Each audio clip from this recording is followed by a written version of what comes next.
careful, I lost her. I think she went outside. Damn it. 15 seconds to valve failure.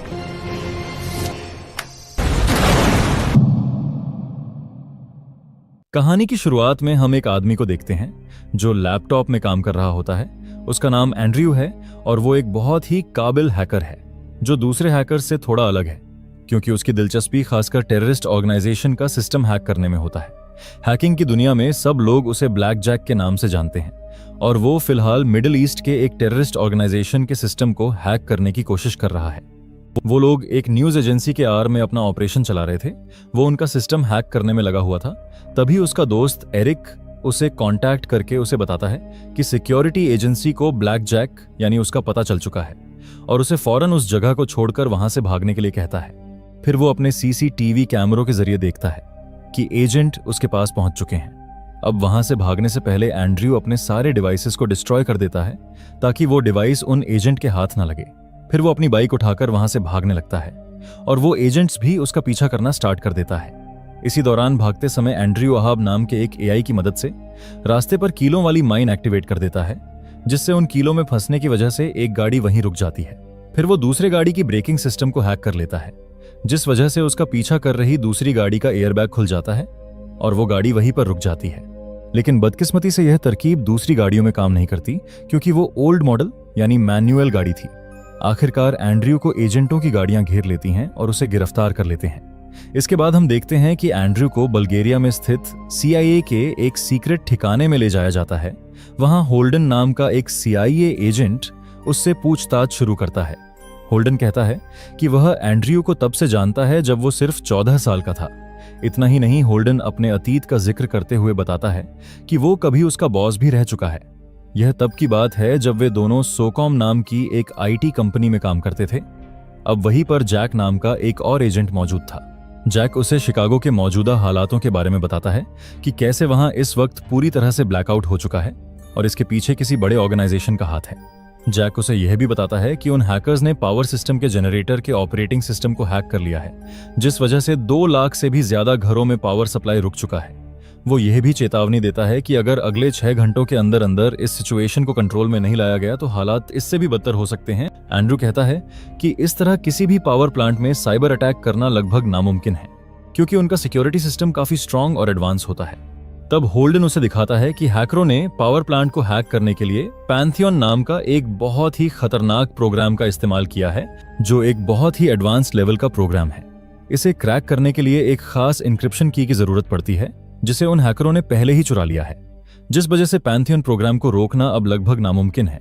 दरअसल वो की दिखने में एक पेन ड्राइव जैसा था और उस की का इस्तेमाल करके ही उस प्रोग्राम को शुरू या उसे बंद किया जा सकता है। इसलिए CIA चाहती है कि एंड्रयू उनके लिए एक बैकडोर क्रिएट करें जिसके जरिए वो लोग उस प्रोग्राम को रोक सकें।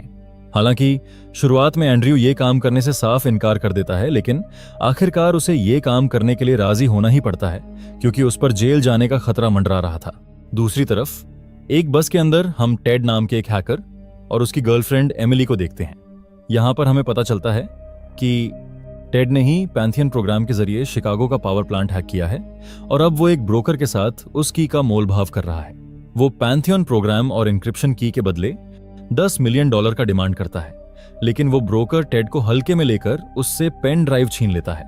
तभी टेड की गर्लफ्रेंड एमिली उसके पेट में चाकू रख देती है और उससे की वापस ले लेती है।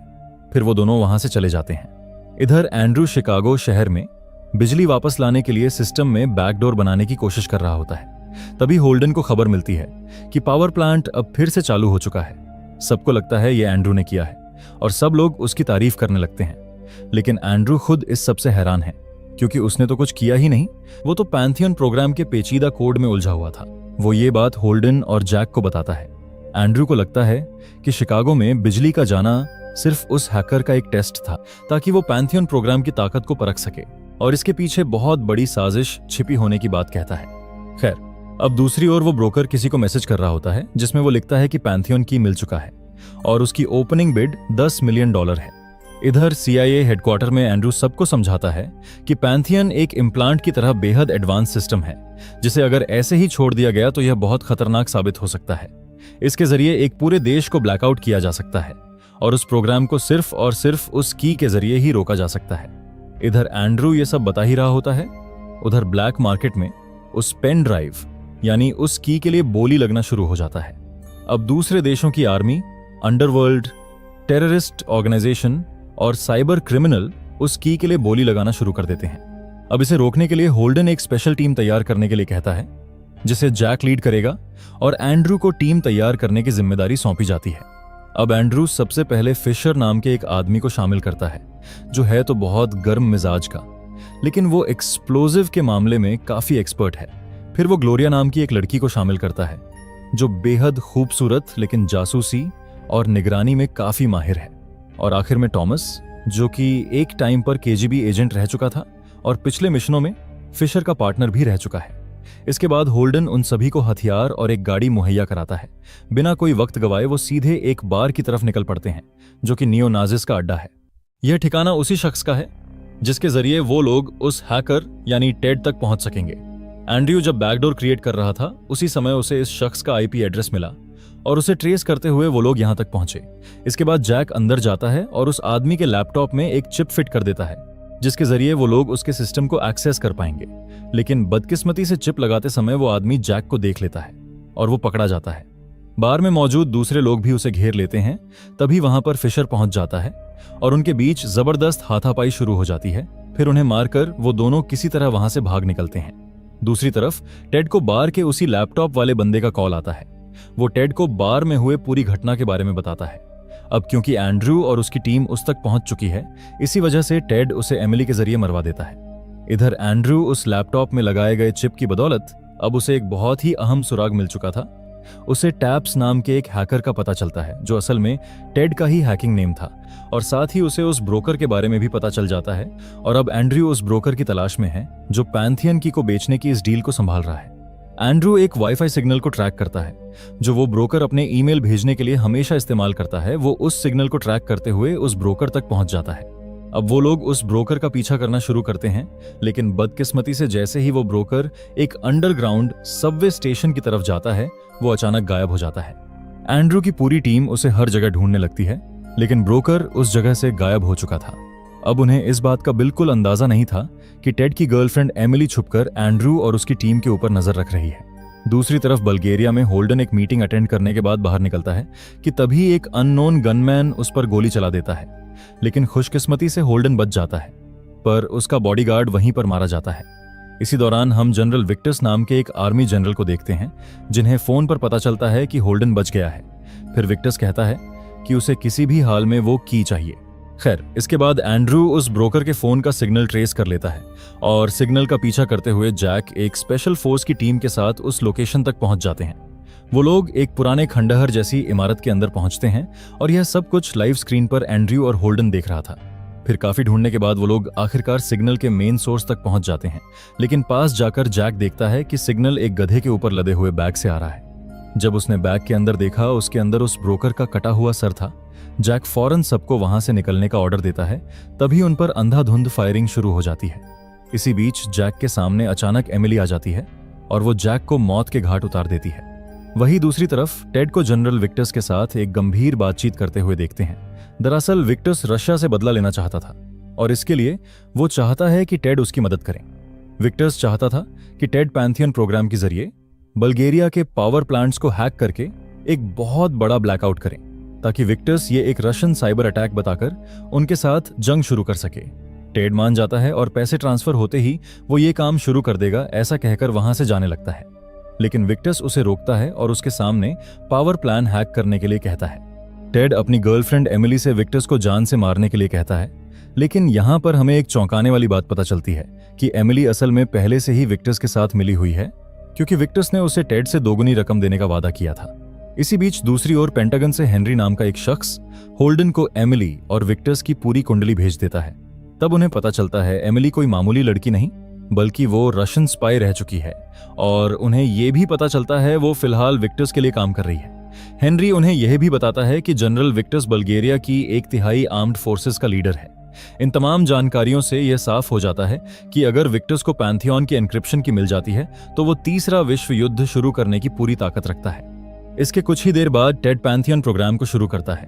जिसके जरिए वो पावर स्टेशंस को हैक कर लेता है और देखते ही देखते पूरे बल्गेरिया में ब्लैकआउट हो जाता है। इधर एंड्रयू के ऑफिस में भी पावर सप्लाई बंद हो चुका था। हालात को हाथ से निकलता देख एंड्रयू एरिक से कांटेक्ट करता है ताकि वो टैप्स यानी टेड के बारे में और भी जानकारी हासिल कर सके। एरिक उसे बताता है कि उसने डार्क वेब से टेड की कुछ पुरानी तस्वीरें खोज निकाली हैं, लेकिन उन तस्वीरों में उसने अपना चेहरा पूरी तरह से ढक रखा था। एरिक उसे यह भी बताता है कि उसने एक इलेक्ट्रॉनिक सिगरेट जैसा कुछ हाथ में पकड़ रखा है और जिसके निचले हिस्से पर एक स्कल बना हुआ है। अब एंड्रयू उसके दिए गए डिटेल्स के जरिए उस इलेक्ट्रॉनिक सिगरेट के मॉडल के बारे में डिटेल्स निकालने लगता है और उसे पता चलता है कि यह एक चाइनीज कंपनी का इलेक्ट्रॉनिक सिगरेट है। एंड्रयू बताता है कि क्योंकि ये एक इलेक्ट्रॉनिक सिगरेट है तो उसे वो जरूर यूएसबी के जरिए चार्ज करता है। एंड्रयू को पूरा यकीन था कि टेड जिस ई सिगरेट का इस्तेमाल करता है वो चाइना में बनी है और उसके अंदर एक ट्रैकर जरूर मौजूद होगा जिसके जरिए वो लोग उस डिवाइस का लोकेशन देख सकते हैं, क्योंकि चाइनीज चोरी छिपे अपने हर डिवाइस को ट्रैक करता रहता है। अब एंड्रयू भी उनके ही तरीके का इस्तेमाल करता है और आखिरकार उसे इलेक्ट्रॉनिक सिगरेट का एग्जैक्ट लोकेशन मिल जाता है और उन्हें यकीन था टेड भी उसी लोकेशन के आसपास ही होगा। इसके बाद टेड का सही लोकेशन मिलने के बाद एंड्रयू और उसकी टीम उस लोकेशन की तरफ निकल पड़ते हैं जो था बल्गेरिया का एक पावर प्लांट। फिर वहां पहुंचकर वो लोग देखते हैं कि वो पूरा इलाका सैनिकों से घिरा हुआ है। फिर ग्लोरिया एक स्नाइपर से बाहर मौजूद 2 गार्ड को मार गिराती है। फिशर और थॉमस उन 2 गार्ड्स के यूनिफॉर्म पहन लेते हैं और इसके बाद वो लोग चुपके से अंदर घुस जाते हैं। फिर एंड्रयू एक जनरेटर रूम के अंदर घुस जाता है। वहां उसे एक कंप्यूटर मिलता है जिसकी मदद से वह उस पावर प्लांट के सिस्टम को हैक कर लेता है। तब उसे पता चलता है कि टेड ने पैंथियन को इस तरह सेट किया है जिससे गैस सप्लाई का रुख सीधे शहर की तरफ मुड़ जाए।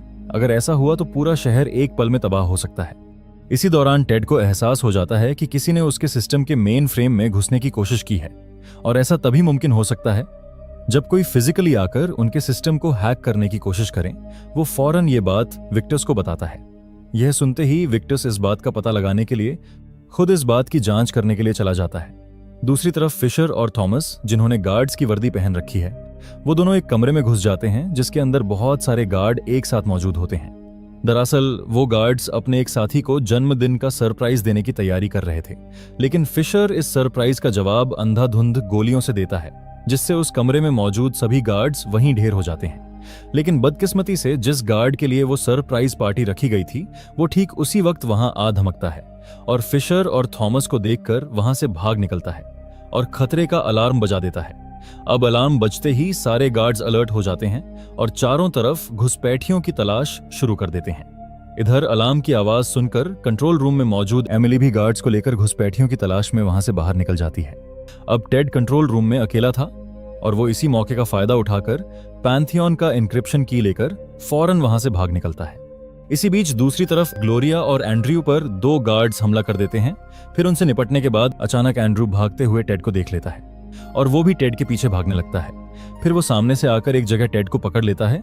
एंड्रयू शुरुआत में उसे समझाने की कोशिश करता है और वो एन्क्रिप्शन की उसके हवाले करने को कहता है, लेकिन टेड उसकी कोई भी बात सुनने को तैयार नहीं था।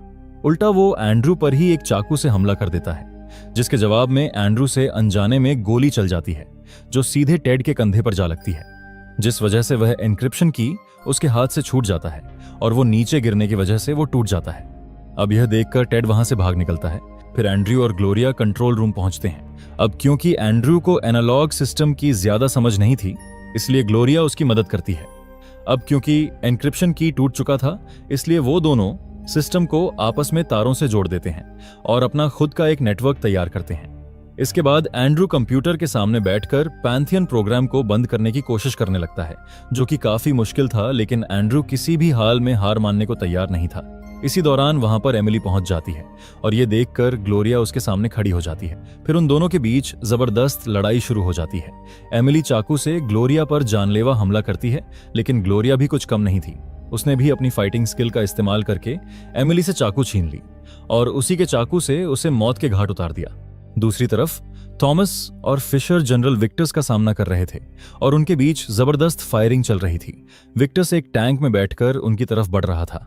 यह देखकर फिशर एक रॉकेट लॉन्चर फायर करता है, लेकिन उसका निशाना चूक जाता है और वो उनकी ही गाड़ी को उड़ा देता है। अब विक्टस का टैंक लगातार उन दोनों की तरफ बढ़ते हुए उन पर गोलियां बरसा रहा था। थॉमस अपनी जान बचाने के लिए भागने लगता है। तभी फिशर एकदम से रैम्बो मोड में आ जाता है और सीधे विक्टर्स के टैंक के ऊपर कूद जाता है। वो टैंक के अंदर एक ग्रेनेड डालकर वहां से कूद जाता है, जिस वजह से विक्टर्स का टैंक उड़ जाता है और वहीं पर उसका डी एंड हो जाता है।